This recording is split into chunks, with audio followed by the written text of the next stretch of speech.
Assalamualaikum warahmatullahi wabarakatuh, and very good morning to all my students. Again, we meet here to learn on another lesson on the topic of variation. Our previous lesson we discussed about mode of speciation, kaedah kepada proses speciation berlaku. Speciation boleh berlaku dalam dua kawasan geographical area yang berbeza. Speciation juga boleh berlaku dalam satu kawasan yang sama. Namun, hari ini kita akan belajar bagaimana speciation ini berlaku, ya. Speciation ini berlaku dan apakah faktor-faktor yang membawa kepada speciation ini untuk berlaku. Ada 4 faktor yang boleh membawa kepada speciation. Yang pertama adalah isolation. Yang kedua adalah genetic drift. Yang ketiga adalah hybridization. Yang keempat adalah adaptive radiation. Baik, pelajar. Yang pertama sekali kita nak bercakap tentang isolation. Tak kisahlah saya mengajar allopathic ke sympatric, kedua-duanya saya bercakap tentang isolation. So, isolation ini adalah satu kaedah di mana produce and maintain reproductive isolation within a population. So, dia akan mewujudkan reproductive isolation dan dia akan mengekalkan reproductive isolation within a population. Apakah itu reproductive isolation? Saya bincangkan banyak kali tadi. Reproductive isolation ini adalah satu metod penting untuk menghalang satu spesies dan spesies yang kedua untuk saling membiak. Maksudnya dekat sini apa yang kita kena tahu, ayam tidak boleh membiak dengan itik, itik tak boleh membiak dengan ayam. Kenapa ayam dengan itik tidak boleh membiak? Jadi bagi orang yang memahami evolusi, kita bercakap tentang ayam tak boleh membiak dengan itik kerana mereka mewujudkan reproductive isolation. Bukan ayam tak suka itik, bukan itik tak suka ayam. Apa jawapan kita sebagai seorang yang faham tentang variation? Ayam dan itik mencapai tahap reproductive isolation. So barulah kita tahu bahawa ayam dengan itik ni ada dua spesies berbeza. So, penting untuk mekanisme ini menghasilkan spesies baru apabila kita produce and maintain reproductive isolation within a population. Dalam kita cuba untuk mewujudkan reproductive isolation, halangan kepada reproduction antara dua spesies tadi, dia akan terhasil dalam dua bentuk situasi. Yang pertama, halangan reproduktif sebelum zygote. Yang kedua adalah halangan reproduktif selepas zygote, pre-zygotic isolation, post-zygotic isolation. Pre-zygotic isolation adalah bentuk isolation, mechanism of isolation before the fertilization. Dia terbahagi kepada 5 situasi.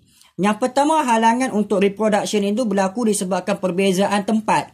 Ini kita namakan sebagai habitat isolation. Yang kedua, halangan untuk reproduction itu berlaku disebabkan masa. So, ular spesies A matang pada bulan Januari, ular spesies B matang pada bulan Ogos. Maksud perbezaan masa, ini dinamakan sebagai temporal isolation. Yang ketiga adalah halangan untuk melakukan reproduction itu adalah disebabkan sifat behavioral isolation. Untuk burung A, dia mengawan dengan tarikan secara menari. Manakala burung B, dia akan terhalang untuk membiak akibat daripada tarian yang berbeza. Yang keempat adalah mechanical isolation, iaitu bentuk sifat reproductive structure yang berbeza-beza. Bunga A, reproductive structure-nya panjang. Bunga B, reproductive structure-nya pendek. Maka bunga A dengan bunga B terhalang untuk membiak. Bunga A dengan bunga B adalah dua bunga spesies yang berbeza. Yang kelima adalah gametic isolation. Gametic isolation adalah satu halangan membiak apabila dua gamet itu saling tidak compatible one another. Sperm daripada katak A tidak boleh fertilize dengan egg pada katak B disebabkan gamet yang berbeza. Maka katak A dengan katak B adalah dua spesies berbeza.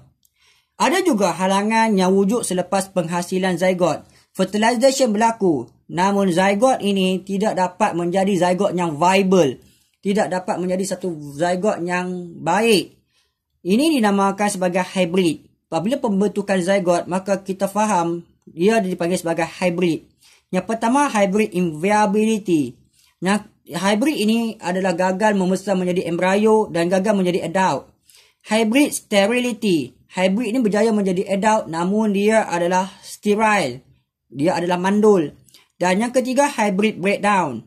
Hybrid ini berjaya menjadi adult dan adalah fertile. Namun begitu, F2 generation dia adalah lemah. Baik pelajar. Faktor yang kedua boleh menghasilkan spesies baru adalah genetic drift. Genetic drift ada saya bincangkan tadi semasa saya bincangkan tentang allopatric speciation. Bagaimana genetic drift boleh mewujudkan spesies baru? Genetic drift ini berlaku secara sudden, iaitu secara random. Dia boleh berlaku bila-bila masa saja. Anytime can be happen.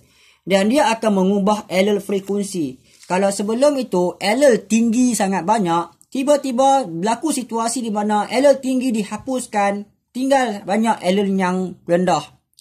Dan dia biasanya sangat signifikan kepada small isolated population. Bila kamu bagi definisi dia, ayat yang paling cantik adalah random change in the allele frequency that occur in a small isolated population. Gabungkan ketiga-tiga poin ni menjadi satu definisi yang bermakna.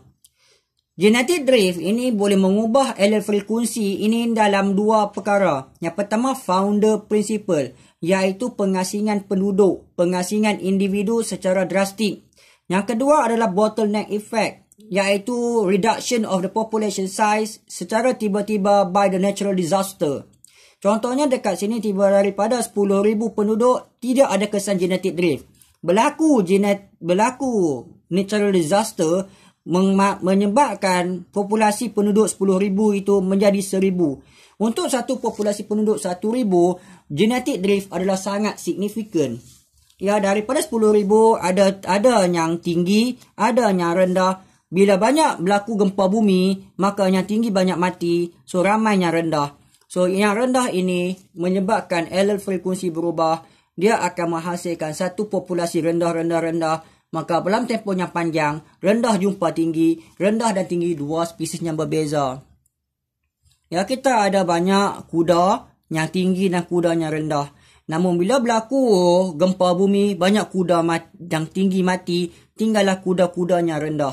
Kuda yang rendah ini dalam tempoh masa yang panjang dia akan berubah bentuk. Akhirnya bila jumpa balik kuda tinggi, mereka sudah dianggap sebagai dua populasi yang mempunyai spesies yang berbeza. Baik pelajar. Yang ketiga adalah hybridization. Hybridization banyak berlaku pada tumbuhan. Hybridization boleh menghasilkan spesies baru apabila cross individu. Two individu yang dikacukkan. Crossing of individu from two unrelated species. Spesies daripada ini adalah spesies A, 8 number of chromosome. Spesies ini adalah spesies B, 6 number of chromosome. So in A dengan B ada dua spesies yang berbeza. Namun begitu, crossing tetap berlaku pada plant mewujudkan satu hybrid. F1 ni hybrid di mana 7 number of chromosome. Dan hybrid ni biasanya sterile. Apabila hybrid ini sterile, dia bukan spesies baru lagi.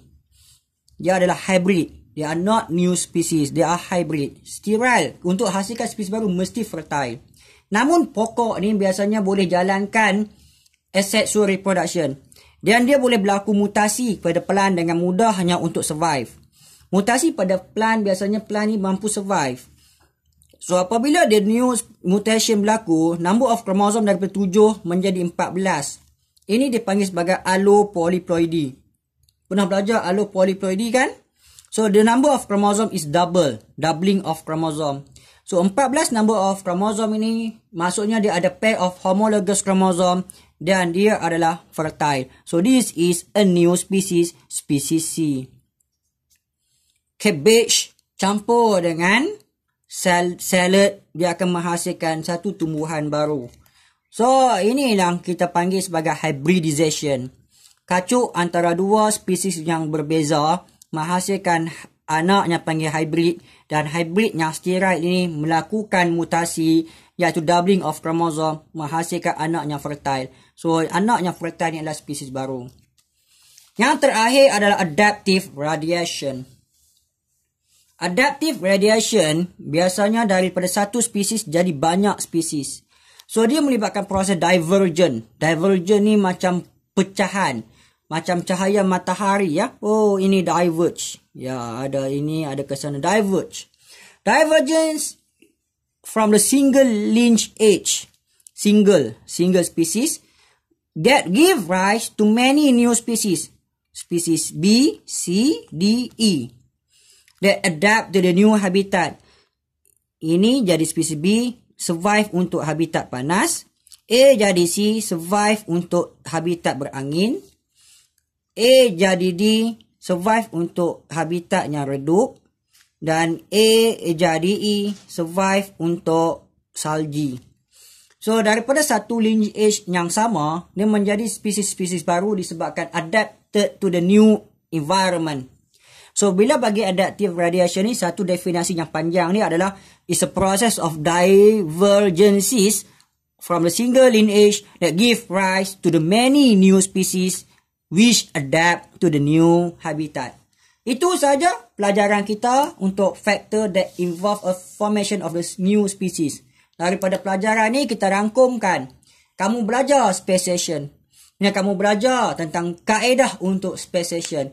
If the question asks you, state two types of the mode of speciation. Apa dua mode dia? Mode yang pertama adalah allopatric. Sekiranya two different geographical area. Yang kedua adalah sympatric. Sekiranya dia berlaku dalam same geographical area. Kemudian kamu belajar tentang factor that form a new species. Ataupun factor for the speciation. So, kalau soalan tanya kamu, what is a factor involved in the speciation? Ada 4 semuanya. Isolating mechanism. Yang kedua, genetic drift. Yang ketiga, hybridization. Yang keempat, adaptive radiation. So, kamu belajar speciation. Kamu belajar 2 mode of speciation. Dan kamu belajar 4 factor of speciation. That's all on today's lesson. Hopefully, you enjoy the class.